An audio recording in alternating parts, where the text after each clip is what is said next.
Good morning, children. Hope you all will be fine. This video is for class 7th. Today we will discuss book exercises and question answers. You will do book exercises in your own book and Shabdarth and Likhit Prashnottar you will write in your classwork copy.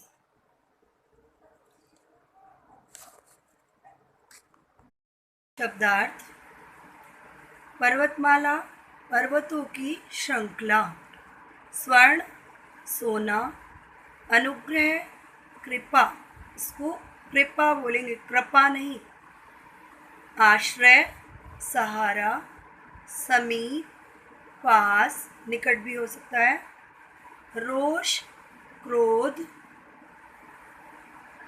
प्रसिद्ध मशहूर विसर्जित खत्म समाप्त छवि सुंदरता अधिकांश ज़्यादातर पुरस्कार इनाम प्राणदंड फांसी वर्तनी बोध केवल समझने के लिए है कि वर्तनी अर्थात भाषा का लिखित रूप स्पेलिंग जिसको आप बोलते हैं तो भाषा का मानक रूप और प्रचलित रूप दोनों ही रूप प्रचलित होते हैं। तो इन शब्दों को हम ऐसे भी लिख सकते हैं एफ से भी लिख सकते हैं। मिट्टी मानक रूप में ये आधा ट है जिसके नीचे हलंत लगाया गया है और ये जो दूसरा ट दिखाई दे रहा है ये भी आधा ट है। सौंदर्य इसको ऐसे भी लिखा जा सकता है। इसका एक विशेष नियम है जो आप हिंदी व्याकरण में पढ़ेंगे। हर स्थान पर आधा ना नहीं लगा सकते हैं।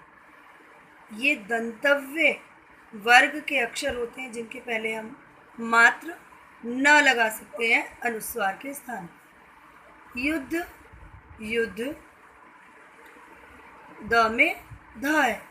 मंदिर आधा ना ध्यान रखेंगे। यहाँ पर छोटी की मात्रा के अंदर क्यों लिया है ना, क्योंकि जब भी किसी अक्षर के पहले छोटी ई की मात्रा आती है और उससे पहले आधा अक्षर हो तो उस अक्षर को भी छोटी ई की मात्रा के अंतर्गत ले लेते हैं। इसे मदर बेबी का रूल कहते हैं कि बच्चा अपनी माँ से अलग नहीं हो सकता, यानी कि ये माँ है और ये बच्चा है तो इसलिए छोटी ई की मात्रा हमने दोनों पर लगा दी।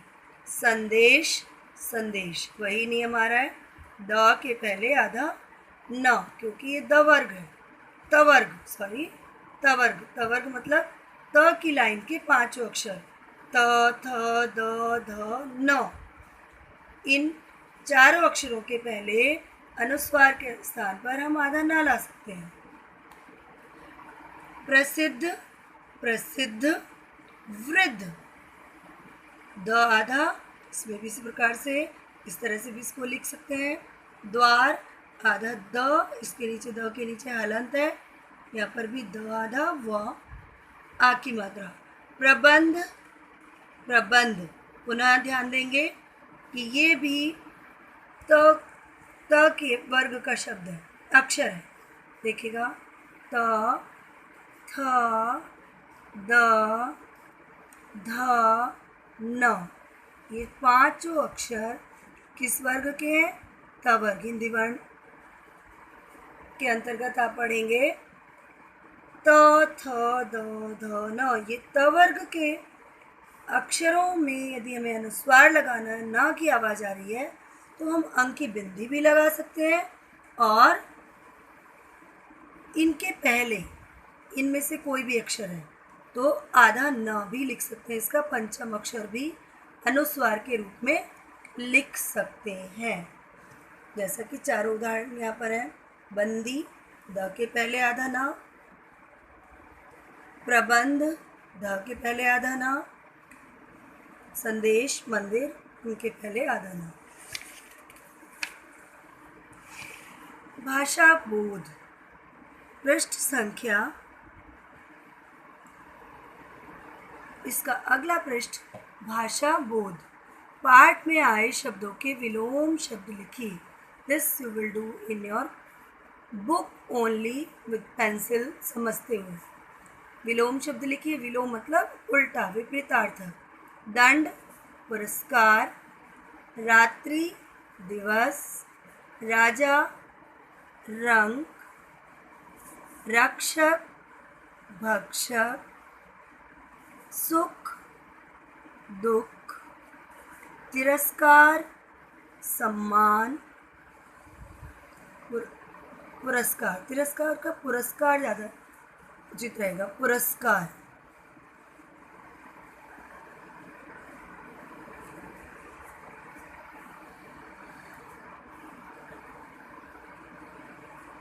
सम्मान भी, आदर भी हो सकता है। शत्रु, मित्र। शत्रु, मित्र। इच्छा, अनिच्छा।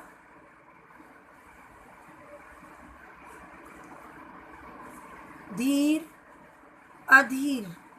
जिसमें धैर्य हो धीर, नहीं धैर्य हो अधीर। सत्य, असत्य। कुछ शब्द होते हैं जिनमें अ उपसर्ग लगाने पर विलोम बन जाते हैं, तो ये विलोम अ उपसर्ग मात्र लगाने से बना। उपसर्ग मतलब पहले लगने वाले शब्दांश। स्वीकार, अस्वीकार, ये भी उसी प्रकार का विलोम है, अस्वीकार। उत्साह, निरुत्साह, इसमें निर उपसर्ग लगने से बना, निरुत्साह। कैसे बना है? निर, ये इसमें उत्साह लगा दिया तो बना निरुत्साह। अगला प्रश्न, पर्यायवाची शब्द लिखेंगे। पर्यायवाची अर्थात समानार्थी शब्द। उत्सव, जिसका समान अर्थ हो। पर्व, त्योहार। दिन, दिवस, वार। रात्रि, निशा, रात। पथिक, राहगीर, राही। नरेश, राजा, नृप। तिरस्कार, उपेक्षा। अवहेलना, तिरस्कार मतलब किसी को नज़रअंदाज करना, उसकी उपेक्षा करना। स्वर्ण, सोना, कनक। पाठ में आए शब्दों के लिंग बदलिए। ये शब्द पुल्लिंग में दिए हुए हैं, इधर स्त्रीलिंग में लिखना है। ठीक, कौन सा लिंग है इनका? पुल्लिंग।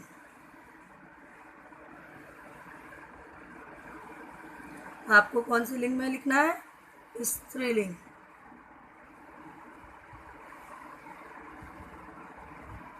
राजकुमार, राजकुमारी।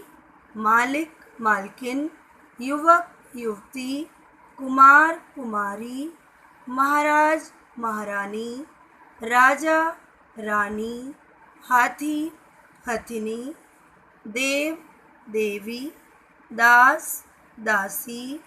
बंदी, बंदिनी। मंत्री, मंत्राणी। वृद्ध, वृद्धा। विद्रोही, विद्रोहिणी। बैल, गाय। पाठ में र के रूपों यानी कि स्वर रहित और स्वर सहित खूब प्रयोग हुआ है, तो दोनों प्रकार की सूची बनाइए। र के रूप स्वर सहित भी होते हैं जिसमें स्वर जुड़ा होता है। एक र का रूप होता है सिंपल र का ई, इसमें अस्वर जुड़ा हुआ है। ये र के दूसरे रूप है रेफ, जिसमें ऊपर को करके लगाया जाता है। इसका सबसे बड़ी पहचान है जहाँ इसकी ध्वनि आती है ये लगता उस अक्षर के बाद में है।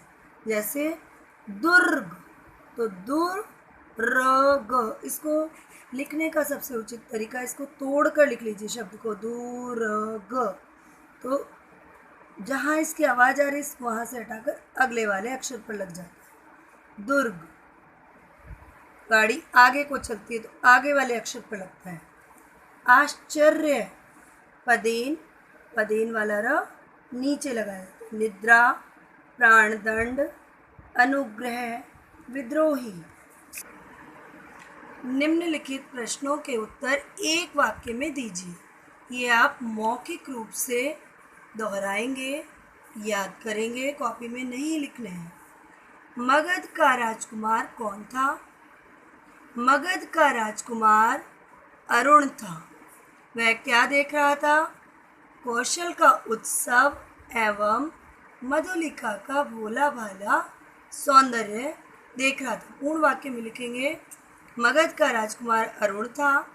वह कौशल का उत्सव एवं मधुलिका का भोला भाला सौंदर्य देख रहा था। अपनी बुक में ही लिखना है, इसको कॉपी में नहीं लिखना। महाराज ने मधुलिका को क्या दिया? महाराज ने मधुलिका को थाल में सजाकर स्वर्ण मुद्राएं दी, जो उसके खेत की भूमि का चौगुना मूल्य था। राजकुमार अरुण अपने बाहुबल से क्या करना चाहता था? क्या बताया था उसने मधुलिका को? कि वह नया राज्य बनाना चाहता था। राजकुमार अरुण अपने बाहुबल से नया राज्य बनाना चाहता था। मधुलिका ने अपनी भूमि के बदले में क्या मांगा? क्या मांगा राजा से? दक्षिणी नाले के पास की उतनी ही भूमि मांगी। मधुलिका ने अपनी भूमि के बदले में दक्षिणी नाले के पास की उतनी ही भूमि मांगी। पाठ के लेखक का नाम बताइए। पाठ के लेखक का नाम श्री जयशंकर प्रसाद जी है। Now work to be done in copy, in class work copy.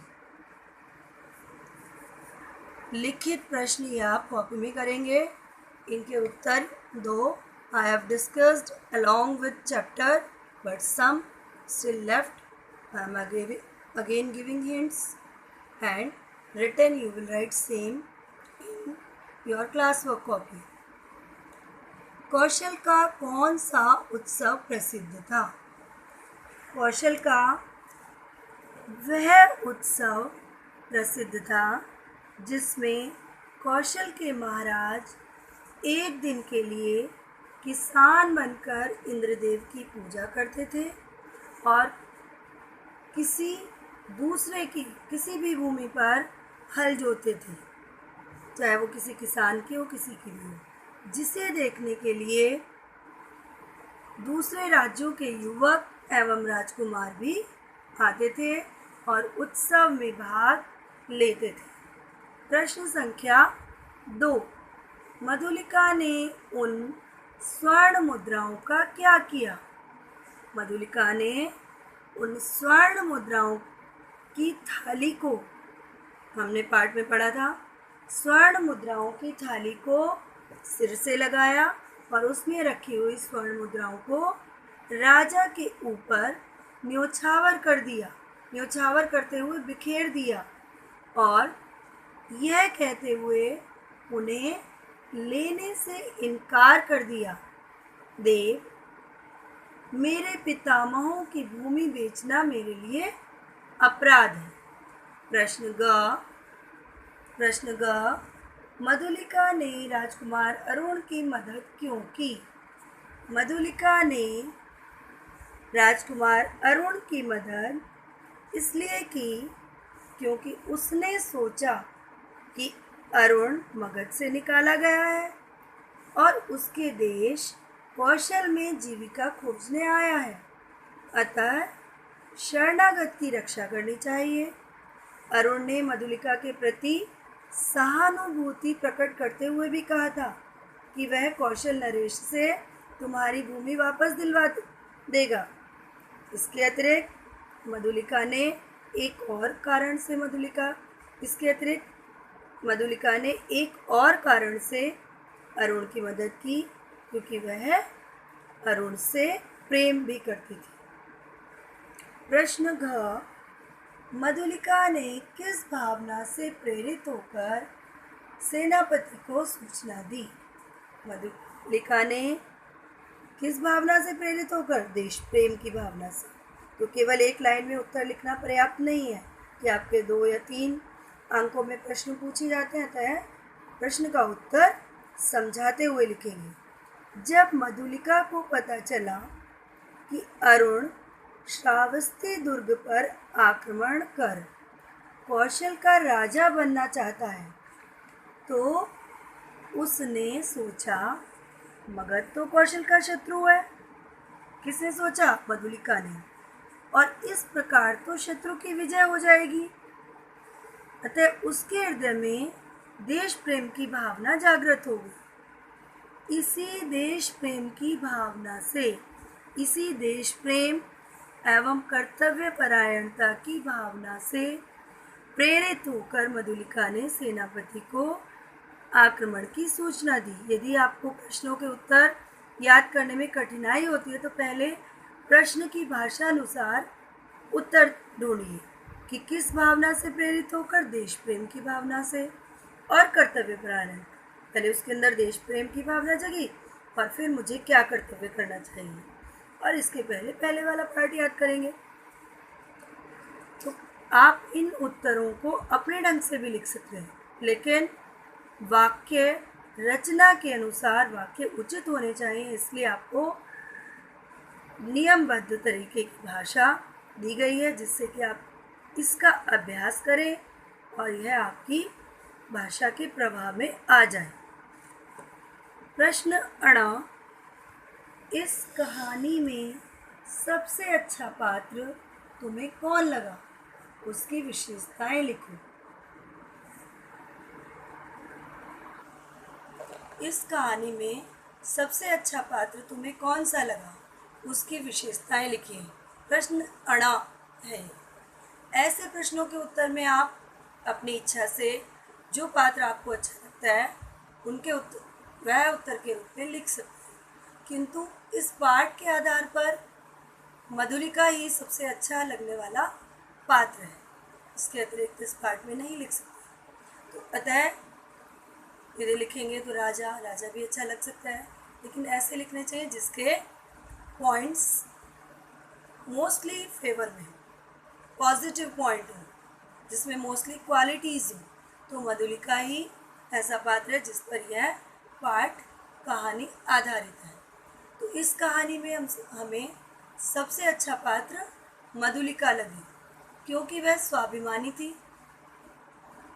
इसी कारण उसने अपने पितामहों की भूमि का मूल्य स्वीकार नहीं किया। वह देशभक्त थी। उसने जहाँ देशभक्त होने के कारण अपने देश को शत्रु के हाथों जाने से बचा लिया, वहीं अपने लिए मृत्युदंड मांग कर व्यक्तिगत प्रेम को भी महत्व दिया। अब आता है प्रश्न च। मधुलिका ने पुरस्कार में क्या मांगा? मधुलिका ने क्या मांगा पुरस्कार में, जिसके आधार पर इस पाठ का नाम ही पड़ा है।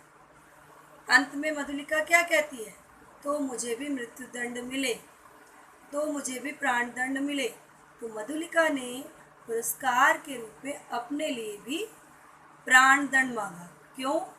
क्योंकि वह अरुण से प्रेम करती थी। अतः अरुण को प्राणदंड मिलने पर उसने अपने लिए भी प्राणदंड मांगा।